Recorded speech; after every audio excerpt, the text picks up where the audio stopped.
It's nothing special, but then again it doesn't need to be, and it's generally elevated by solid mechanics. When it comes to technological advances, the potential for games have only gotten better and better. The way it's stated here will make most middling skill level players pick a hard difficulty thinking it's normal, as it has more depth than most of the games that came before it, and as a result there's more that they can do with the mechanics and gameplay.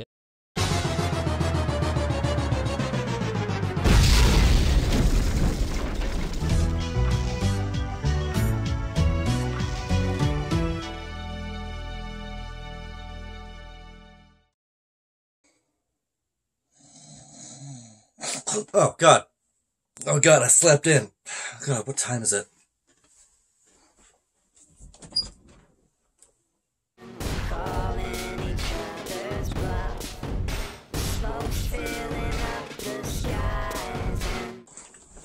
Oh my god! Oh my god! It's the end of the world as I know it! Oh no. I have to do my part. I have to fight. I have to save them. Oh, Mega Man. Huh. Well, I didn't even know this was happening. How long have I been out? Holy shit, 10 years? Holy shit, my phone bill. Mega Man 11 was the first new Mega Man game released since 2010, much to the chagrin of the entire Mega Man fanbase, who were as a result starved of new Mega Man games for years, and many people are still salty over the fact that Mega Man went away for nearly 10 years, but I think in my opinion, and the opinion of basic common sense, that it was inevitable. I've mentioned previously how thoroughly Capcom drove Mega Man into the ground in the 2000s, but I think it's time I clear up exactly what I'm talking about, so here it goes. Between 2000 and 2010, these are the Mega Man games that were released.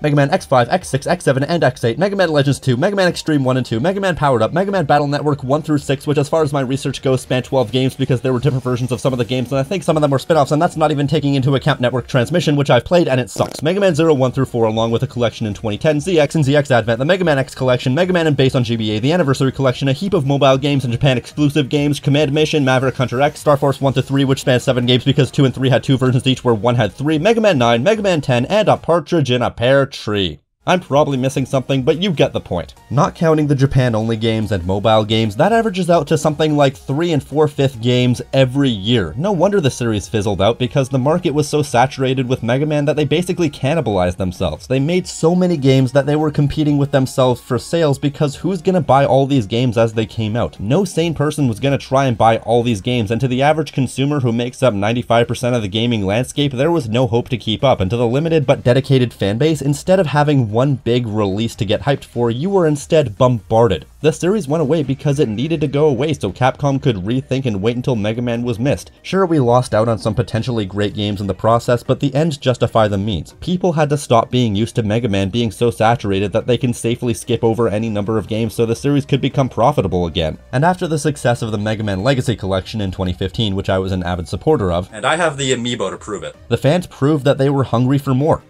Then Keiji Inafune released Mighty No. 9 and fans collectively agreed that they were hungry for more that wasn't that. So with that, Capcom started working on the next game in the series, which was going to be a make or break for Mega Man. It would be a smaller budget, scaled back, safe game sold for a lower price, and it was released on October 2nd, 2018 to positive critical reception. The sales figures are a little hard to estimate because a significant portion of the sales were digital, but by all accounts it sold above expectations. Mega Man 11 was a modest hit, and I think you couldn't ask for anything more. Or could you? A modest hit, eh? Well, that's not exactly a real gauge of quality, so I guess the real question here is, was Mega Man 11 any good to begin with? So, let's take a look at Mega Man 11, Mega Man's big comeback. If you want my comeback, you'll have to scrape it off your mum's teeth. So we waste no time and skip right into an animated prologue. It's still a glorified slideshow like many of the games that preceded it, but there are two major changes here. First, it goes for a stylized variation on the anime art style, and second, it also has full voice acting, and I'm gonna blow your mind here, the voice acting is good. Like, there's a lot of conviction to the words being spoken. One day, Light. One day the world will know I was right all along. You may argue that it'd be better in Japanese, you know, if you're a weeb, but for the time being, I'm buying what they're selling. This cutscene is an animated flashback to the series' origins, where Dr. Light and a committee of scientists are rejecting Dr. Wily's proposals for a new type of research in favor of Dr. Light's research for robots with independent thought. And man, did they not know what they were getting into. Wily awakens from his flashback and sees his original rejected research as his next key to success. The research in question is the weakly named double gear system. So in the modern day, 20xdx, which, well, for the time being actually is the modern day, Dr. Thomas Light is giving a series of robots their annual checkups, and meanwhile, Wily breaks the walls down to reveal his evil plan and steals the robots that were being checked up. I've simply come to give Dr. Light a message. Yeah, and costing me $10,000 in roof repairs, ya bitch. So now that those robots are taken and were subsequently reprogrammed as usual, you have to bring those robots home and take Dr. Wily out. Once again, this is a fairly standard Mega Man plot, but the presentation is great. I like that they're able to inject a good amount of personality into the story. This one moment in particular gave me a good chortle. Doc, how about giving your favorite assistant a break? I don't need a break, Otto. Look at that, they're giving these characters distinct characteristics. What a concept. In particular, I love what they did with Otto, the timid, overworked fool. I just want to give him a hug. Although all the pauses between lines are kind of off-putting, kind of makes all these characters sound vaguely brain damaged. Wily developed back at Robot University. If I install this into your circuits, you may be able to stop him. But it's dangerous. Double gear places great strain on robot systems. So the voice acting is good, the story, for as simple as it is well presented. They're right on the money here so far. So Dr. Light builds the same double gear system that Wily created and gives it to Mega Man. The idea is that it's a device meant to push robots past their normal limits. One gear is for power and the other's for speed. Now there's a lot that gets thrown at you, so I figure I'll start with the most readily apparent aspect of the game, the graphics. This is, if you can believe it, the first classic Mega Man game in 3D. It only took 30 years. Even then, it's still presented as a 2D side-scroller. They go for a pseudo cel-shaded look, which I find quite appealing. It's a style that I think the original art style of these games translates into rather seamlessly. Like, for example, without wishing to sound morkish, Mega Man himself is cute as heck, and I really like the design of all the enemies and bosses. This game, with the more modernized look and presentation, has a much grander feel than much of what came before it. I mean, we ain't getting no pizza explosions or nothing. The set pieces feel bigger and more bombastic, with more particle effects and visual effects, basically adding to the effective gameplay by continually adding small details, which is something that the modern gaming industry does a lot, which I think really adds to the feel of games. With that, the world feels more reactive, and so it feels more satisfying to blow the hell out of everything in these stages. I'm not against modern gaming for just being modern. I've always been against the anti-consumer bullshit that occupies the modern gaming industry, and when it comes to technological advances, the potential for games have only gotten better and better. It's a shame the industry is insistent on cannibalizing itself with horrid BS, like that one company full of elephantine assholes, for example, if you smell what my cock is cooking. The environments are nice, you got a lot of realistic looking industrial environments with some really good use of color and set pieces in the playable space. I appreciate that it's much easier to differentiate the foreground and the background in 3D, and you can also add multiple layers to the background. You could do parallax scrolling in 2D, but for some reason only like 2 games in the classic series did that. The NES couldn't do parallax scrolling, but where Mega Man 9 and 10 could do it, lest we forget, those games were replicating the NES to a fault, so didn't. Mega Man might appear as a smaller model on screen, kind of the opposite of Mega Man 7, but that's not the case. It's just that this is the only classic Mega Man game to fully support widescreen. A neat touch is that Mega Man has a different suit of armor for every power you can obtain. I like that. It gives more of a visual incentive to use the powers on top of the gameplay variety. I should also mention the really cool looking sci-fi and menu interface. My favorite part is Mega Man's bitter and resentful look, plus his eyes follow wherever you point the cursor.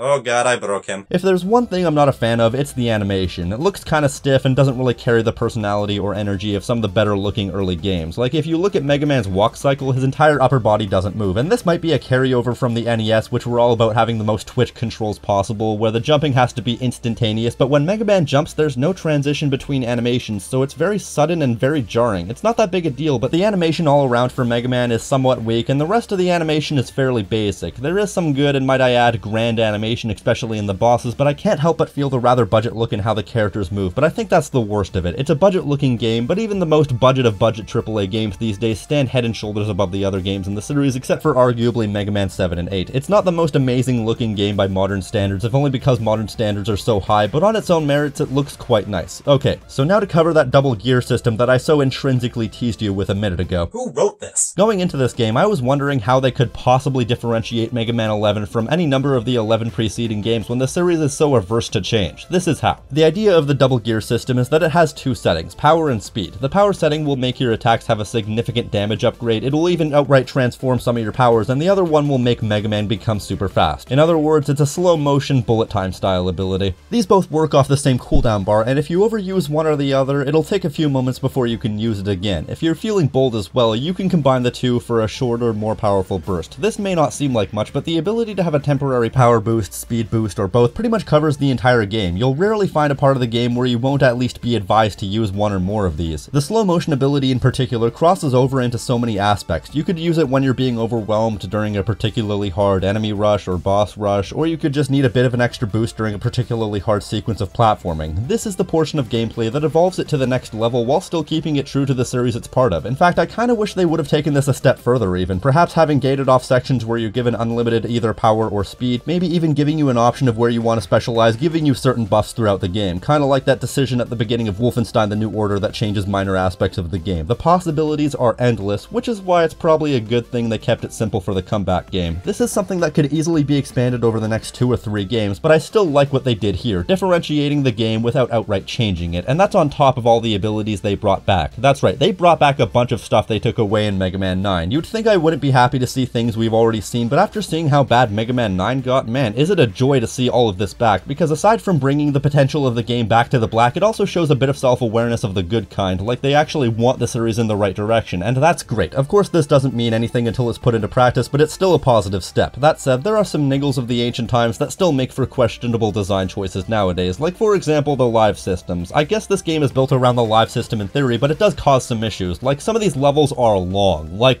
really long, and so forcing me to do them again because I'm not good enough at them is a beacon of design that should have been left in the past. But here's what's funny, before I started the game, I was given a tip to play this game on casual difficulty. There are 4 difficulty settings: newcomer, casual, normal, and superhero. Here's how it should have been.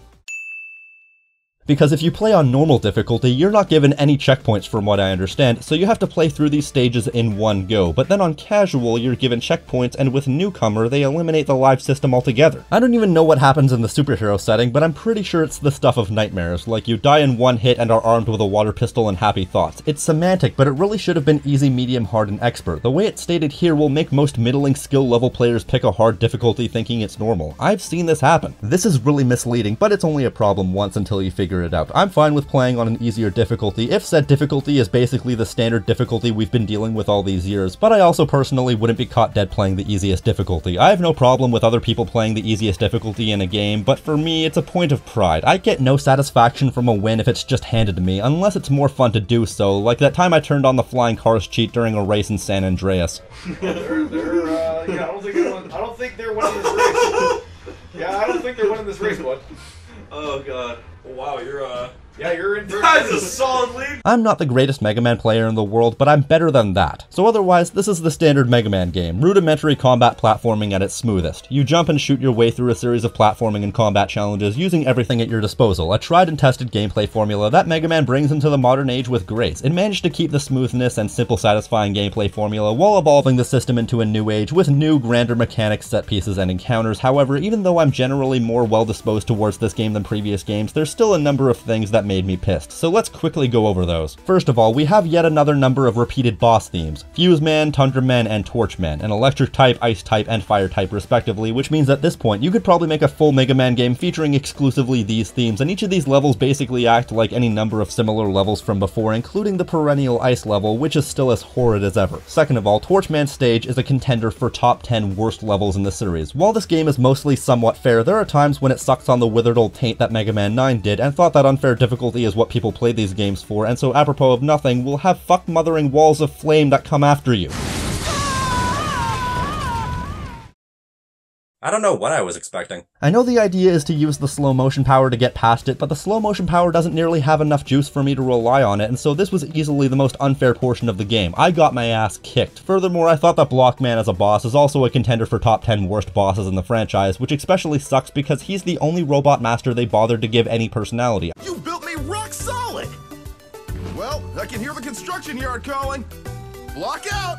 I had a friend who played the demo and was actually turned off by the game because of Blockman. He's a decent enough boss at first until you get to about 1/3 of the way through and he hulks out and then starts tossing out nearly impossible to dodge attacks. I was lucky enough to have an E-tank left over, so I was just able to brute force this boss, but man, what a bad first impression. And this is only his second of 3 stages. By his third stage, I wasn't even sure what was going on. I thought he was just glitching out, and so I was just firing hoping to end it quickly. Otherwise, I have no major complaints. The rest of the game by and large is solid, if a little bit unadventurous. The main new pickup bar gears, which act as cooldown for the double gear system, which is obviously a necessary inclusion, so now you have health, weapon energy, currency, and gears, so you're given no shortage of pickups. The money is probably the most frequent and generous it's ever been, which is probably a good thing because there are plenty of items you can buy. You have disposable items like the various tanks that restore health, item energy, or both, along with all the various other items, but then on top of that you have a bunch of equipable items that go all over the spectrum, like the item that makes your shots hitboxes slightly bigger, an item that increases the amount of tanks you can have, an item that makes you less susceptible to slippery floors, items that increase drop frequency of various things. Get the one for money first, it makes the game easier. Each of these items are unlockable by doing some arbitrary thing that you wouldn't even notice. Even more, I wish that I would have known that you can equip as many of these items as you want. That's right, there's no limit to my knowledge of how many of these you can equip, and some of these break the game. It's amazing. One thing that becomes clear when I take a look at the level design is that the game generally favors simpler but solid design when it's not trying to go for anything big, while occasionally delving into more interesting design at times. I have no complaints when it comes to the standard level design. It's nothing special, but then again it doesn't need to be. And it's generally elevated by solid mechanics. In terms of the more advanced set pieces, I really like the block obstacle courses and Blockman stage where you have to get through mini mazes while the maze itself is on a conveyor belt moving you towards your imminent doom, and they get harder and harder and require better maneuverability and more precise shots as it goes on. It's great, but the constant falling blocks I can take or leave. In Acid Man stage, there are some pretty fun obstacle courses based around staying out of the acid, which is also manipulated by the enemies around it. Impact Man stage has some fun challenges where there are these moving platforms with hazards all around you that you have to deal with while going to where you need to go. It keeps you caught in a manageable yet tough spot. Fuse Man stage has some really neat puzzles based on observation and careful planning, which is really unique. Or how about the entirety of Bounce Man stage? I think Bounce Man stage is a really creative level and probably the best level in the game. It also seems like the creators were on acid, with the really weird looking enemies, the usage of the bouncy balls, and these hands that'll launch you when you shoot them.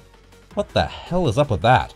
I mean, it's a great level, but what were they on? As for the bosses, this time around you have Block Man, Acid Man, Impact Man, Bounce Man, Fuse Man, Tundra Man, Torch Man, and Blast Man. And if you do the game fast enough, you unlock the secret 9th boss, Mr. Teacher Man. Been waiting 12 fucking games to make that joke.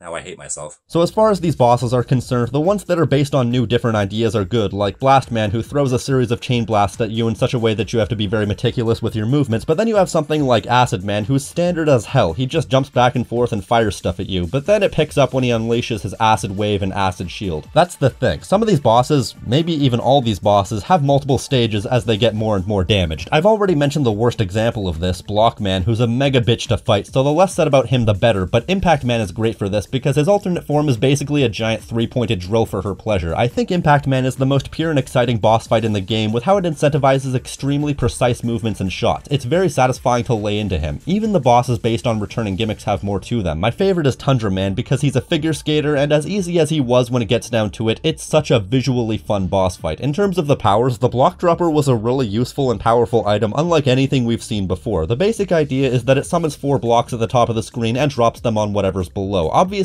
just as Blockman was the intended first boss, what with him being in the demo, this is probably intended as the best go-to weapon other than the Mega Buster. It's got a good spread, it does a fair amount of damage, and nothing brings me more joy than dropping large blocks on unsuspecting so-and-sos. It also discriminates heavily because it goes through everything except for enemies. There are some other useful ones as well. In particular, I like the Acid Barrier. It's a barrier that protects you and dissipates over time, but you can also fire it, which will kill your shield faster, but it also gives you a projectile, trading defense for offense if you choose. The Tundra Storm does not fuck around. It's a full screen attack that kills anything and everything around you. The Chain Blast does not use the word blast lightly either. It's a mine thrower that sticks to everything, and it's pretty devastating. Hell, even Scramble Thunder and Blazing Torch manage to get away from the tired tropes of these weapons. On average, this might be the most balanced set of weapons the classic series has ever seen. There's none that I can strictly call less useful than any others, and they all manage to somewhat differentiate themselves in terms of the situation that they're useful in. There are some that are similar, but none that I would call derivative. So honestly, there's not anything about Mega Man 11 that I can call overtly bad, aside from a few dalliances with its old tricks and habits. This game is basically a success for all intents and purposes, but I guess I'm also not really over the moon about it either. For all the things it does right, it still has many of the same derivative issues that have plagued the series from the very beginning. Even now, they still haven't fixed what feels worn or dated. Mega Man 11 has the building blocks to make the next game stand out from the pack, but in itself, it doesn't really stand out that much. But at least on its own merits, it's solid, more than much of the series. I was actually much less well disposed towards this game when I first played it, but I think it has the same thing as Star Fox Zero, where initial impressions let the game down, but repeated playthroughs are where the game really shines. Is it really fair if a game is at its worst during the first playthrough? Well, if it's a game built for replayability and the first playthrough is fun enough, then I think it's fair, but really, it's in the eye of the beholder.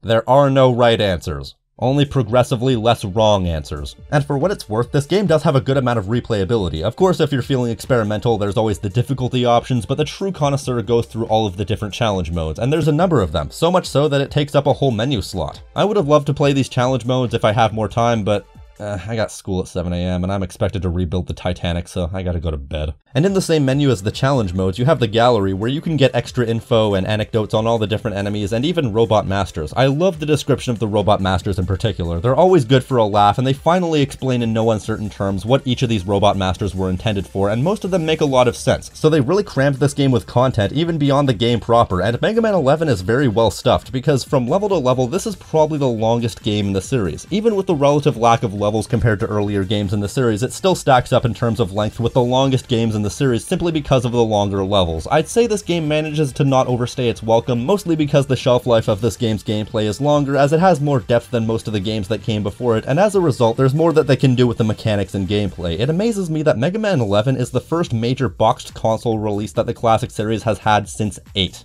Since Mega Man 8. They could have had a lot that could have gone wrong in bringing the series back in a big way, like if they half-assed the content akin to 9 or 10. Excuse me. But there's honestly no major indication that this game was even a budget game to begin with aside from the animation. With that said, let's talk about the ending. Spoilers, if you care. The ending sequence this time around is really straightforward, almost streamlined. You make your way through 8 stages and so everybody turns their attention to Wily. Where's Wily? They might say. Then Wily appears on screen and in his egotistical haste challenges you and you make your way over. Of course, because the no shit plot twist that's synonymous with Mega Man, aka the plot twist so obvious that all people can respond with is no shit, is nowhere to be found in this game, thank god. There's only one castle to go through, but even then, this is one game that this could have actually worked for. I'm not sure if this is true for every difficulty setting, but at least on casual, you can leave the castle stages and pick up right where you left off at any time, and you can go to the shop and buy items when you leave, including the healing items and lives. Good god, they're giving you so much leeway, but you're gonna need it because these final levels do not hold back. The part that immediately springs to mind is the bit where you have a massive sequence of gears that you have to platform over while enemies are coming at you from all sides. Some gears will collapse if you step on them, while others spin at a pretty unreasonably fast pace. Slow motion is almost required here, but it's not a short section, so the cooling system power-up is very recommended here. Another part of this section does the same thing that Torchman's stage does, where it's an obnoxiously difficult forced runner section where you can die instantly if you fall behind. It's kind of a dick move to dictate success on a finite resource, that is to say the slow motion power-up, but then again, this is basically what I was talking about earlier when I was talking about utilizing the unique mechanics, so I guess I have no room to complain. And there are some good areas here, like for example, the spiked ceiling in the same stage, the less crazy platforming from the earlier stage, and there's this one spot that's great for grinding money, and seeing as there's only 2 levels leading into the final area, there's only 2 bosses, and the worst I can say about Ma Vern is that he's like a mashup of a few old bosses, but for what it's worth, the whole waiting for him to open up and attack his weak spot but dodge his attacks is a well-worn but enjoyable setup. The absolute worst boss in the game, though, is the returning Yellow Devil boss fight. Thankfully, they've given the Yellow Devil more to do in this game, but he's still just as hard as he ever was to fight, although you can negate that one thing he does where he goes from one side of the battlefield to the other piece by using the slow motion power-up, but that's basically it. This time he does all his regular stuff, but is also able to split himself into multiple smaller versions of himself, which has predictable but really hard to dodge patterns. This is probably the one boss fight that basically requires you to use the power gear, and you need absolute accuracy because he does not fuck around. If you don't hit every single chain blast with the power upgrade, you might never beat him. But in the end, after it's all said and done, this game falls off the wagon once again and goes back to its old ways. It ends in the exact same way that every game in the series for at least 6 games has ended. Once again, you make your way through another recycled attrition rush. These aren't fun, this one isn't fun. These will never be fun. The end. And you move on to Wily and take a guess how you fight him. First in a giant mech, and second in the capsule. 10 years, guys. You had 10 years to think of something new, and you blew it. At the very least, the final boss utilizes the USP in needing you to go into slow motion to hit him, so as far as these boss fights go, it's probably the best, in spite of the fact that nobody online could tell me how many stages this fight had, so it kinda ends abruptly. But it was still good for a derivative boss fight, and from there, yada yada yada, here's a basic overview of what happens. Ah, you've proven by using the double gear system that I was right all along. Aha, but I was using it in combination with my invention, proving that our minds together could create greatness. Join me, and we will rule the galaxy. Nuh-uh. What the hell was that? So even after all this time, we still end inconclusively, and that's it. Wily gets away scot-free and nothing is resolved. I had a lot I really liked about this game, but as usual, the ending is a bit of a wet blanket on the whole ordeal, but I still think it's far from a deal breaker. The lasting impressions are arguably the most important part, but as much of a non-ending as this is, it wasn't egregious. And that was Mega Man 11. Cool, I got it. Mega Man 11 is far from a masterpiece, and I wasn't too keen on it at first, but as it really sank in, I became more positive about it because it really is solid and updates the Mega Man formula for a new age really well. But with that, it doesn't really go nearly far enough and still falls into some of the pit traps that the series has fallen into in the past, over and over and over. So while I think it's a good starting point, it's not much more than that. A starting point for the series to get back on its feet, but I suppose that was the entire intention. It wasn't meant to reinvent the wheel, it was supposed to be a safe reintroduction of Mega Man into the minds of the masses, to people who may have never had a chance to play the old games and need a new place to start, so Capcom can absolutely screw the pooch on a later date. And in that regard, I think this game is solid. Solid enough to earn a solid rank of B.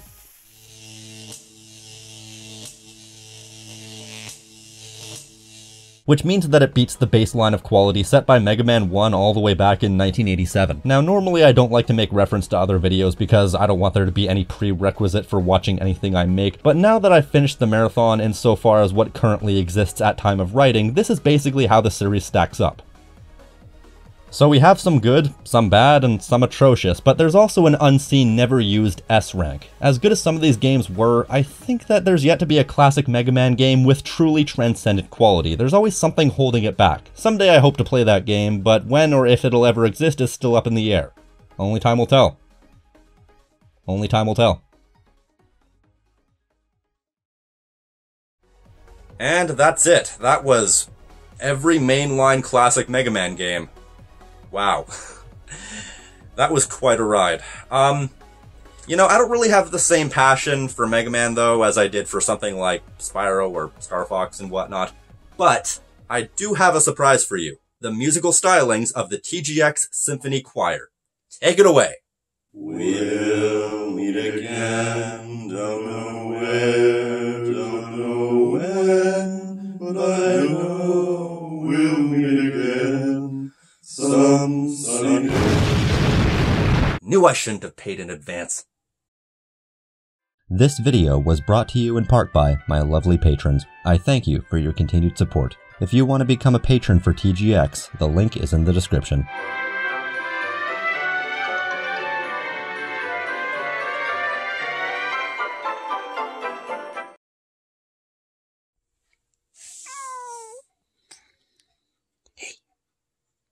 Damn it. Hey. Hey. Hey, buddy. Hey.